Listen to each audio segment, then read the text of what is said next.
Veg non veg fast food royal जायका restaurant railway station entry gate number 2 के सामने संतोष नगर तोपदड़ा अजमेर। हमारे यहाँ पर veg non veg fast food स्वादिष्ट जायकेदार भोजन की व्यवस्था उपलब्ध है।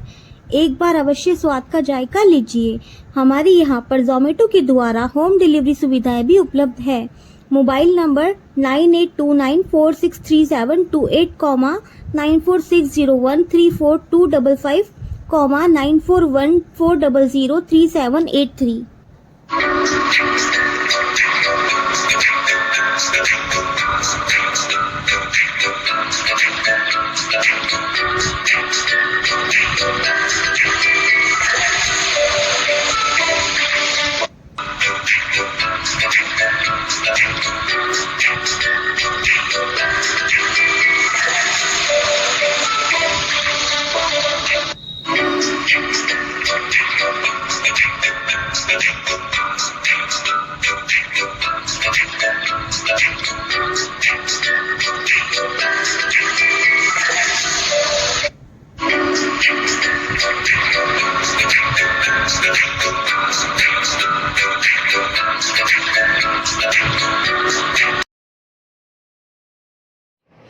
अजमेर संभाग के सबसे बड़े जेएलएन अस्पताल के ईएनटी विभाग के द्वारा 15 दिनों में 3 दुर्लभ ऑपरेशन किए गए। तीनों मरीजों के ऑपरेशन मुख्यमंत्री आयुष्मान आरोग्य योजना के तहत निःशुल्क किए गए। प्राइवेट हॉस्पिटल में इन मरीजों के प्रत्येक की जांचों और ऑपरेशन का खर्चा 2 से 2.5 लाख रुपए का आता है। बुधवार को इन तीनों सफल ऑपरेशन की जानकारी जेएलएन मेडिकल कॉलेज के प्रिंसिपल डॉक्टर अनिल सांवरिया, अस्पताल अधीक्षक डॉक्टर अरविंद खरे के द्वारा दी गई। प्रिंसिपल डॉक्टर अनिल सांवरिया ने बताया कि डॉक्टर दिग्विजय और उनकी टीम के द्वारा एनेस्थीसिया विभाग की मदद से यह तीनों ऑपरेशन किए गए। तीनों सर्जरी में जान जाने का जोखिम 100% होता है, लेकिन डॉक्टर की टीम ने अपनी कड़ी मेहनत से तीनों ऑपरेशन किया, जो कि सक्सेसफुल रहा। और रक्त जो होता है वो मेन चीज़ होती है। हमारा एक जो पेशेंट था ट्रेकियल स्टेनोसिस का, उसकी सांस की नली बहुत संकुचित हो गई। पेशेंट हमारा वेंटिलेटर पे रहा था बहुत टाइम, उसके बाद में ट्रेकियोस्टोमी पे रहा था, तो उसकी सांस की नली संकुचित हो गई। जब हम उसकी ट्रेकियोस्टोमी हटा रहे थे तो हमने सीटी स्कैन कराया। मैडम ने सीटी स्कैन हमको डिटेल में दिखाया, तो इसकी सांस की नली 10% ही नहीं होगी। तो उसमें क्या था कि इसको हम बंद रखते तो दिक्कत होती है। हमने ओपन सर्जरी करी, आगे थायराइड ग्लैंड का उसको हटाया, ट्रेकिया को चौड़ा किया। अब उसके वापस संकुचित होने का खतरा है, तो इसके लिए टी ट्यूब आती है, सिलिकॉन की टी ट्यूब 20 से 25 हज़ार के बीच की आती है। वो हमें माँ योजना में सर ने निःशुल्क उपलब्ध कराई, तो बच्चे की वो अभी भी लगेगी। तो इसके ऊपर हमने ट्रेका को पहले वाइड किया, फिर हमने स्टैंड की जैसे ट्यूब रख रखी है, और ये ट्यूब 1.5 से 2 महीने रहेगी। बच्चा स्वस्थ है, टी ट्यूब बंद करके वो बोल भी पा रहा है, और 1.5-2 महीने में उसको अदरवाइज यदि ये बंद हो जाती तो इसको सांस में एकदम से तकलीफ होती है, काम करता हूँ, शायद पेशेंट वापस आ भी नहीं पाता हमारे को, वापस ट्रेकियोस्टोमी। सर स्टार्टिंग के किस कंडीशन में आया था? ये बच्चा आईसीयू में भर्ती रहा था किसी कंडीशन में, और ट्रेकियोस्टोमी में था। तो ट्रेकियोस्टोमी हम जैसे ही बच्चा चलने फिरने लग गया, हम उसको बंद करने की स्थिति में आए, बंद करें। यदि हम बंद कर देते, क्योंकि ऑब्स्ट्रक्शन ऊपर था ट्रेकियोस्टोमी से, तो बंद कर देते उस टाइम तो बंद हो जाता, लेकिन पेशेंट को हो सकता था अगले दिन ही तकलीफ हो जाती। तो ये मैडम ने हमको सीटी स्कैन में डायग्नोज करके बताया, इसके ऊपर ऑब्स्ट्रक्शन है। मैं आपको अभी सीटी स्कैन दिखाऊंगा। ट्रेकियोस्टोमी आपको दिख रही है, तो सांस की नली 5-10% की भी नहीं रहेगी। ये मैडम ने हमको उपलब्ध कराया,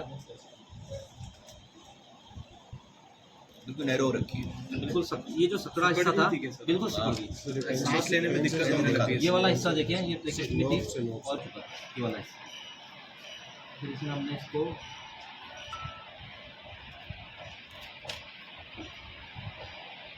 सिकुड़ी भी थी, इस हिस्से को हमने अलग अलग किया। चूँकि अलग अलग हिस्से वापस मिल जाते, तो हमने ये टी ट्यूब जो सर ने हमको उपलब्ध कराई, ये हमने डाली, ये टी ट्यूब हमने डाल दी। अब इस चौड़ी लगी, ये अभी अंदर ही पेशेंट लगी जैसे कुंड लगी। कारण ये बिनाइन ट्यूमर है, नॉन कैंसरस ट्यूमर है, और ये केवल मेल बच्चों में होता है 10 से 18 साल की उम्र, हार्मोनल ट्यूमर। अब ब्लडिंग बंद होगी? अब बिल्कुल बिल्कुल।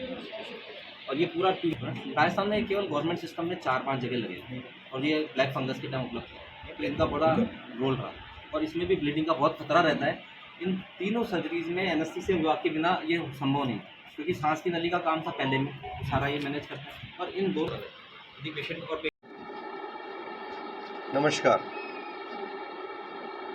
अजमेर शहर के लिए बहुत ही खुशी की बात है कि हमारे यहाँ जटिल से जटिल सर्जरियाँ जवाहरलाल नेहरू चिकित्सालय में होने लगी हैं। हमारे चिकित्सालय में काफ़ी काबिल तारीफ़ डिपार्टमेंट्स हैं, काफ़ी अच्छे सर्जन्स हैं, फिजिशियंस हैं और सारे डिपार्टमेंट अप टू डेटेड है, जो कि आज बड़े बड़े मेट्रो सिटीज़ में अवेलेबल है। उससे भी अच्छी सर्जरी करने वाले, इलाज करने वाले अब आज अजमेर में उपलब्ध हैं।